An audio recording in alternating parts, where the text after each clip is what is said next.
Hello, welcome to the second ever episode of the MLES podcast with me, Luke Flanagan, and Thom Billis is here. He's co-host. Hello, Thom. Hey, Luke, how's it going? Good, man. I know we did quite a feature-length one for the first one last week, which we both spoke at length of various different things to do with MLS. I think today we are just going to discuss the previous four games in all the quarterfinals.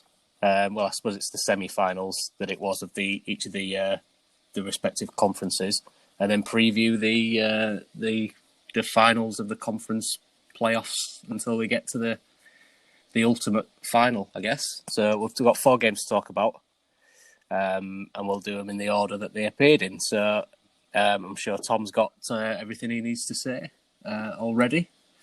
We said before we'd start with Orlando, New England. How did you find this one? We expected New England to win, didn't we? But it wasn't as simple as all that, was it? No, not particularly. Although New England took a 2-0 lead by the midpoint of the first half. So, just looking at the box score, if you like, it seems like it was plain sailing. Was a red card in the 60th minute for Orlando, and obviously it was a bad one. Obviously, 30 minutes to go in the game, 2-1 down, losing a man's not ideal. No. I was interested to see Carl Gill is playing for the Revs. Yes. Didn't he have a very short, not particularly successful spell with Aston Villa they got relegated? He did. Carlos Hill. I had missed. Sorry, my Hispanized accent is pretty terrible. Mine's not much better, so I'll let you off with that. But yeah, he got a penalty and then contributed an assist for the third goal. I just, something I really enjoy about the MLS, and I'll try not to take too much of a tangent here, is being a supporter who came from England, spotting people whose names you recognise on rosters is one of my sort of low-key favourite things to do when I go to watch the Rapids play. Yeah. So, it's always nice to see players rock up in other places. And so, I was a little surprised, but I think we can all agree Orlando were a little lucky to get here, given the absolute shambles of a penalty shootout. They participated in. It should have been NYC, really, I guess. But, well, I don't know about. I'm not sure I can pass judgment out in that way, but I think that was a bit of a shambles, and it could have gone anywhere. It was a bit to the lottery, shall we say, that they got there in the first place. It absolutely was. Obviously, Hill scored the first penalty, and then they went 2-0 up. Because in the second half, it became a little bit more of a battle because they pulled one back, didn't they? Orlando City, and they looked like they were going to kind of push for an equaliser until that ridiculous challenge for that red card. Yeah, I mean, it was a bad one. I mean, the audacity of some of those players to kind of the way that they got in the ref's face. There was 3 or 4 of them just absolutely incessant with rage. That you'd reminded me of the old Barcelona under Pep. They all surrounding the referee and trying to referee the game for him. But it's interesting that your brain went to Barcelona because mine went to Manchester United. But whatever. Yours always would. But I mean, come on, man! Like Barcelona, seriously. It's got to be. It's either or Real Madrid with Ramos in the middle, just trying to referee the game as he always does. But they tried that and failed because it was a bad challenge. But they actually got a penalty and could have equalised with 10 men. Nani missed the pen. It was a good save, in fairness. I don't think it was a particularly awfully taken penalty. No, but obviously great goalkeeping from Turner in the New England net. Yeah, it's good save. I was impressed with that. And then, obviously 3-1 with 4 or 5 minutes to go. And pretty much puts a nail in the coffin there, doesn't it? So, pretty much. So obviously, New England go on to the final. Conference final? Conference final, yeah. So the Eastern Conference final. And they'll play Columbus, who got past Nashville 2-0. This was an interesting game. This went to extra time. Yeah. And actually, with the stuff that I saw, it was really unlucky of Nashville not to win in normal time. I think they had most of the play, certainly the better of the chances. And didn't they squeeze through the previous round on extra time also? They did. It was like 1-0. I think they scored with like a minute to go of extra time. So but they reckoned without Zardes. Formerly of he was at Galaxy, right? He was at Now Galaxy, yeah. I'm pleased to see he's doing well. I always liked watching him for the men's national team. He got a goal and an assist. I'm glad you brought him up because I think he was the difference ultimately. Great run down the left and the ball in for the first goal and then cool finish. I mean, he can do that. I know one of the criticisms of Zardes is he doesn't replicate his form for the national team like that. So maybe this is, they're giving him the confidence then in the off season to train hard, and if he is still at Columbus Crew next year, maybe make a push for a starting spot in men's national team and really make that place his own, I guess. But there was a new roster announced a few weeks ago. I don't know if you saw it. Not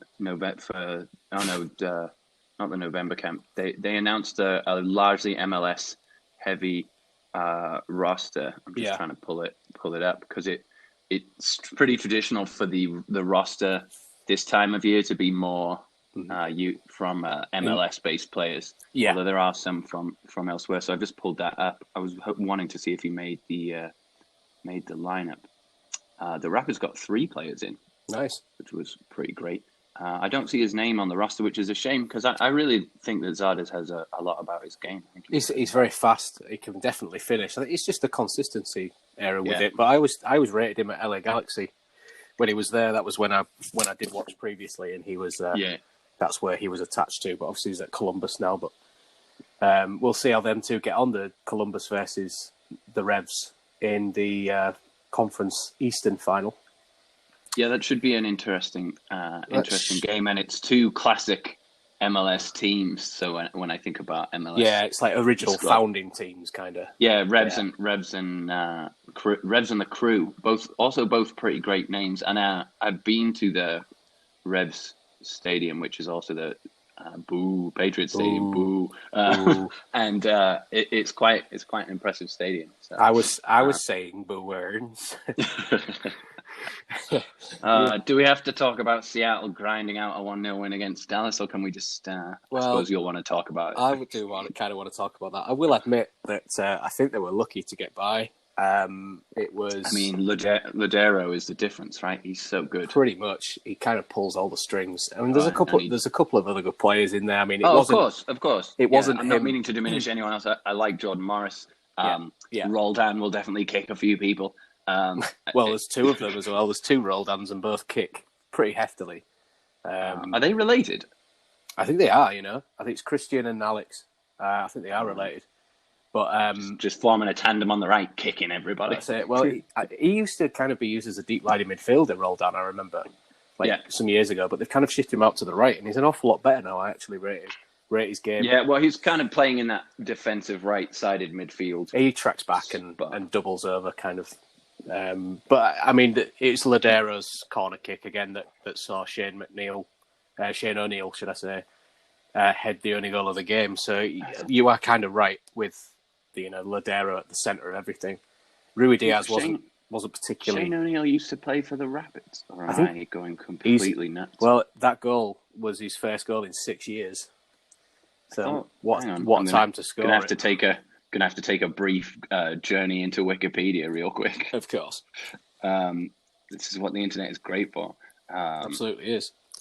But Dallas should have equalised, man. They had a really nice bit of play that saw the shot come back off the post, and then I think it was Yema who blocked the resulting effort, which was goal bound as well. So Seattle was kind of holding on at one point. Riding the luck, but that's what sometimes you have to do with a 1-0. Yeah, it's usually what they end up doing. They're so experienced under Schmetzer, aren't they, that they can kind of save it for the big games and grind them 1-0ers out. Well, this is well-won territory for the Sounders, isn't it? So the proverbial, they know what to do there. Yeah, pretty much. much. Situation. They get it done. Shane O'Neill did used to play for the Rapids. He was a Rapid youth team product. And then I remember being really excited about him because this was about when I started following the Rapids. And he got 52 appearances between 2012-15. And then weirdly, really weirdly, got sent to Cyprus for a few years. Was it Nicosia he went to? No, Apollon Limassol. Yeah, they play apologies in for our Cypriot listeners. I'm sure we'll have loads of them. But yeah, they're often in the Europa League. So it's a fairly left field shout there. But, I mean, to go from the Rapids to Cyprus, and then he was at Cambridge for 2 games, and Breda in the Netherlands, both on loan from that Cypriot team. Yeah. Then to Excelsior, back to Orlando City, and now it landed at the Sounders. First goal for the club. What a time to score it! It's first goal in 6 years. And obviously, we did everything we predicted last week did come true, apart from this one game, because we said that Sporting would have too much from Minnesota, and that really wasn't the case. Because and we were very, very wrong. The Minnesota goalkeeper had the game of his life. Those three goals in the first half, 27 minutes, 35 minutes, 39 minutes. Talk about a blizzard of punches. It was very, very enjoyable to watch. I will admit that. Yeah. I've never really kind of got on with Sporting Kansas City. I find the coach a little bit kind of brusque and quite arrogant. Having interviewed him a couple of weeks ago before the semi-final, he dismissed my question fairly quickly. He did a little bit. Is he on your list now? He's not necessarily on my list, but when I get the stats from the actual MLS website, I know it's going to be right, and they're not going to be inaccurate. He was kind of claiming that my stats were out because I asked him, Are you kind of grateful for the amount of players that are across the pitch all chipping in with 4 or 5 goals, because there's quite a lot of players on 4 or 5 goals. There's no kind of out and out leader like 10 goals plus this season. He kind of dismissed it, saying the stats were off, but they really weren't. I don't know if it rattled him slightly, but he said he understood my point, and he basically put it down to injuries with the start, and I understand that completely. But if you're a side that finishes top of that conference, the one thing that you'd want to make sure you had was, to go into the playoffs and try and win it was an out-and-out goal scorer, and they really couldn't score, could they? They have Johnny Russell, who's not a striker, he's a forward, but plays more kind of sort of as a 10 or a winger. I've seen him play through the centre a couple of times, but he's more sort of out on the right or the left. He was very good, but he just, he was kind of pulling strings that first 15 minutes. They just couldn't score because the keeper was in the form of his life. Now and then Minnesota's designated player, Emmanuel Reynoso.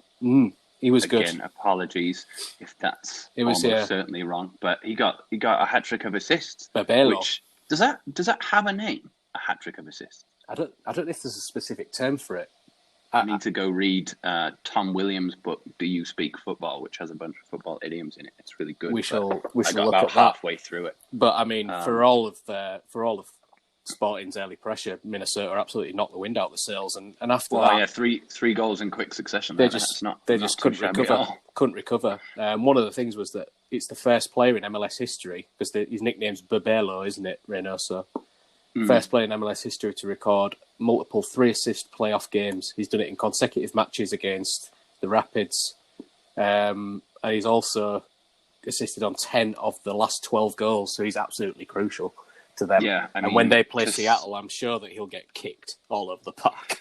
Yes, I can imagine that he will be in for a bit of a kicking rotation. It'll be a roll down, and it'll be a Joao. It'll be a one at a time, everybody lining up to have a kick. I think Yema will probably give a penalty away just by absolutely. Or Tolo is usually one where it's like he just absolutely cannons into somebody, whether it's in the area or not. He doesn't really care. So obviously that's the roundup that we had. So we now have the Columbus Crew versus the New England Revs, and then we have Seattle Sounders versus the Minnesota United, one of the only kind of English-style names in MLS, isn't it, really, Minnesota United? Kind of Orlando City come under that as well, I guess. DC United. That a lot of them kind of have a nickname that go with it as well, the vast majority of clubs. So I suppose it's a little bit more Western, but the Minnesota seem to be. I think they could be the surprise package. I can see them upsetting Seattle. They certainly look pretty lively. It looks handy. I think it's. Yeah. Well, you could definitely say that too, I suppose. Yeah, the Sounders just have so much experience at this level. And Minnesota, am I wrong in thinking this is their first playoff run, or is this their second? Yeah, I don't think they got to the playoffs last year. Obviously, it's their second full season, isn't it? They had quite a good run in the MLS's back tournament. They as did. I recall. They did. It was a very bizarre tournament, that, because a lot of teams who weren't particularly strong did very well. Yeah, and we were subject to some absolutely fascinating VAR calls in one of our games. Fascinating. Yeah. I mean, that word "fascinating" is doing a lot of heavy lifting. Yeah, yeah.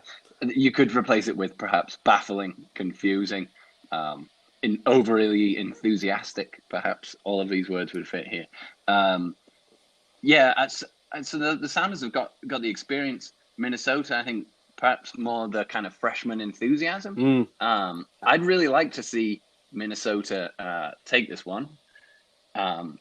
Seattle bias notwithstanding. I know. I mean, anti-Seattle bias, I guess. Seattle are my team, obviously, but I mean, I wouldn't be upset if you then went out at this stage, because I mean they've got quite far into the competition. They haven't played brilliantly this season. They've been up there or thereabouts at the top of the league, but aside from when they won, I think it was 7-1 against San Jose back in September, they haven't really set the world alight. And I think the problem is the amount of games that they've had in quick succession because of the shutdown and then the reopening, you know. I think it's the same for all teams. I don't think you're going to necessarily have got sparkling form across the side. And that's why you've maybe got, you know, a team like Sporting Kansas City who came the top of Western Conference, and they don't really have an out-and-out striker. They've got people who score from all over the place, but never more than 6 or 7 goals. Yeah, so chipping in a few here and there. It's much more even than maybe it would normally be, I guess. I don't know, but I kind of see MLS as a league that's different every year as to who's going to be challenging at the top, even though you might see some of the same teams in the playoffs each year. They kind of change depending on the recruitment. Well, the format was expanded for this year, so there were more teams in. So by letting more teams in, you're just more likely to get more of the same teams. Yeah. But I think that, and we talked about this last week, but MLS is so great because the draft equalizes things a little bit. The teams, because of their roster construction, you know, with the designated players and the international spots and so forth, those are equalizers rather than in the Premier League, where you get, you know, 4 or 5 clubs buying all the best talent, and then in other leagues in Europe you've got 2 or 3 clubs, or in Germany just one club. Paris just one club. Where you see the talent kind of drifting towards the top or being dragged towards the top. I think MLS, it's much more evenly distributed, which means that anyone can be anyone. And sometimes it's very strange how that happens. So I think I'm going to go Minnesota to beat Seattle, even though Seattle have all the experience there, I think. I'm not so sure how to call the Crew and the Revolution. No, I was going to ask you about that, but it's a tough one, that, isn't it? I think I would slightly go the Revs. I think when you've got somebody like Carlos Hill as that number 10, I think he's going to be the string puller, if you like, because I know that Zardes, you know, did well against Nashville, but it took until, you know, extra time, and you want it to be, you know, dominating from the word go, and they're not at neutral venues, are they? No, I'm not really sure what's going on with spectators. I don't think Columbus has had spectators. There were some teams with spectators. Yes, but we had some here for a brief time. I don't think Seattle had any either, because you can tell the difference from just the noise, obviously, that when you had fans for Orlando and Sporting Kansas City, but I don't think any of them.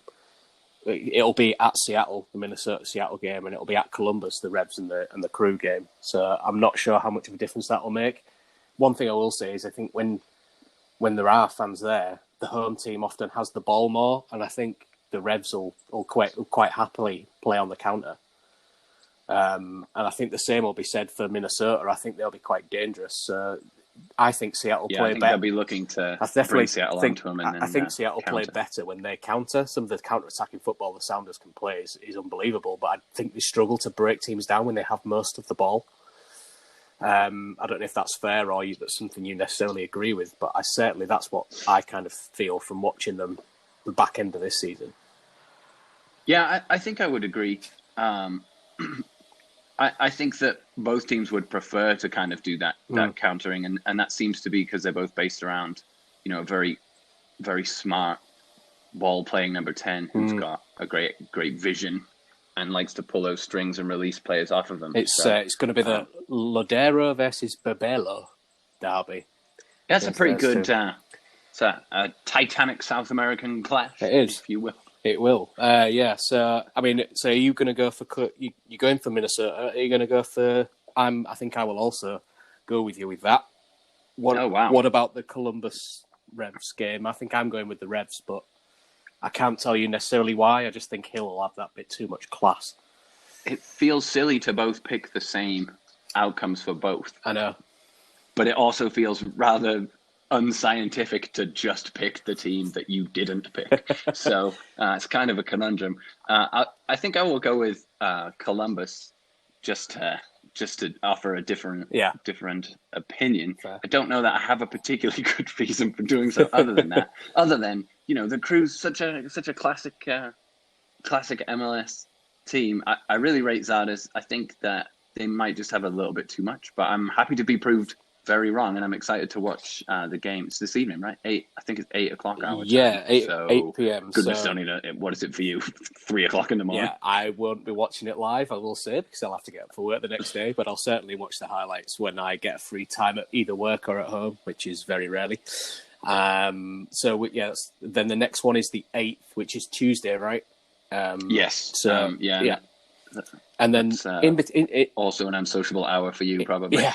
Interestingly, the final takes place on the 13th, so that'll be next Sunday. Yes. But in between that, there's a USA game, is there not? Yeah, that was the squad we were just discussing. So do they play Slovenia? They've got El Salvador on the 9th. El Salvador. Yeah, okay. Yeah. El Salvador on the 9th, yeah. Weirdly. So I'm sure that the coaches who are putting together their squads are not desperately thrilled that they're going to be losing people to an international game. And then also, as we've seen in Europe with international games, with international travel comes COVID. Yes. And then you lose a few extra players, which is a bit frustrating. But MLS has done a far better job than, I don't know if you saw the other day, but the Denver Broncos had to play in wide receiver at quarterback, which I know American football is not your thing, but imagine basically putting a forward in goal, except that somehow goalie is also now the most important position on the field. That doesn't sound particularly helpful. It was not. They completed 1 pass of 9. 2 went to the opposition. So that's pretty terrible. That's not so good. You may not like American football very much, but it's not great. No. But it's better. It's about on a par with that penalty shootout shambles, to be totally honest with you. Fair enough. Perhaps slight. I watched that game and it was a disaster because when you don't have a quarterback, it'd be a disaster. Yeah. But I think the penalty shootout was a collection of more errors in one chunk, if you like. I get it. So. Yeah. So I think for this episode, that'll be.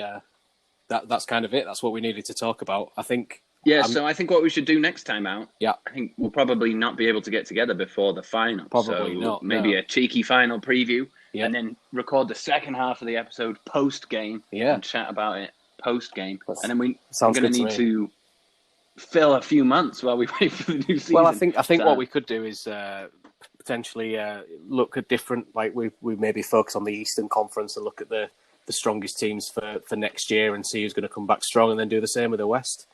And I think we could also look at some of the things that are very unique to MLS.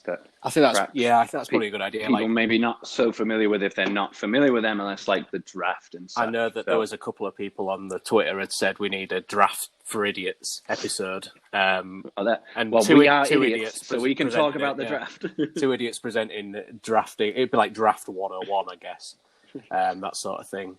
But we'll certainly come up with some of those ideas and get some more episodes out in the coming weeks. But it's, again, enjoyable to chat with you, my friend. Mate, always great to talk to you. And looking forward to these games. And I will catch you next weekend before the final. Certainly will do. We'll speak very soon. Yeah, cheers, mate. Cheers, mate.